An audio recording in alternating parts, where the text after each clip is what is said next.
اوین سوید نونر ریوبریا خسر با کروشلات سوری الهریما کردستانی دست به که اسلاو روز بو هر کسی ما گهدارت که جنهاوا نوروزا و پیروز بی یعنی وقتی زانین دهشت آدار در روشا جنین کتکار آجیهانه لهر دوری کردستانی چالاکین گلک بهیز تینال درخستن لباشور کردستانی جشخوا گلک ریز چالاکی هبون یا که جوان چالاکیه کم خباتك لدج تندية لسر جن بدروشمية قرقرنا جنا راوستينن شخوا وكي محور نقاش عندنا بابيكم خبات دا بينج محور هبون رجلات كردستان باشور كردستان باكور كردستان رجواي كردستان و طيبات شنغالجي محور كي هبو يعني كم خبات دسبيكي وکی گما گوتی جهر چرالی کردستانی حاضر بونا جنان هبو جنین کو دمک دناف خبات خسر دنا همجی رای خستن جنان هبون سازین کو طیبت خبات خسر دکی یعنی احتیاج هاتی دیتن جبوی درخواستنا به کمبونش بر کو که تزانین سیاست که طیبت لسر تواهی کردستان تیمشاندن لسر جنان گلک جارا هاتیا نرخاندن کو رای برخدانی وینا گلان وینا جواکی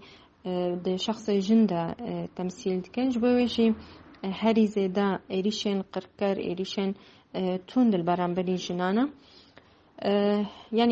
یعنی هر چار علی کردستانی حاضر و هر چقاسی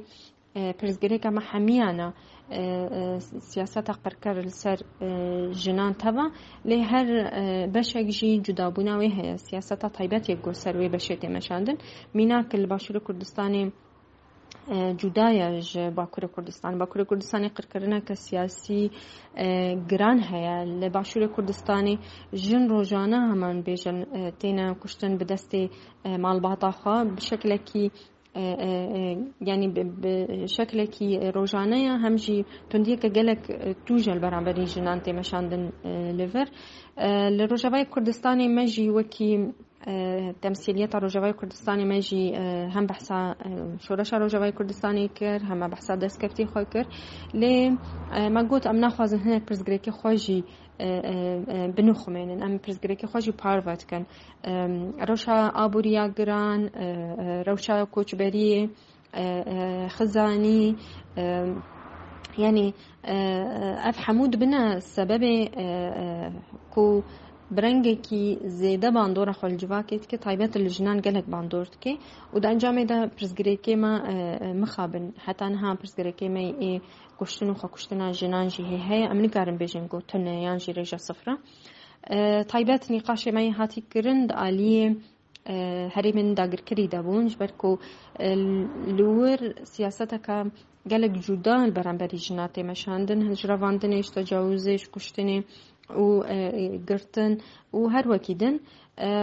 یعنی چوانیا خباتا بهفره چوانیا تنسیقا بهفره وکی هر چار علی کردستانی فهم کرنا و سیاست قریج یا گل برانبری جنات مشاندن بلند کرنا تکوشین البرانبری و خودی درکتنا لجنین هر چار علی کردستانی طایبت لجنین ایزیدی اکو حتی هم هزاره دسته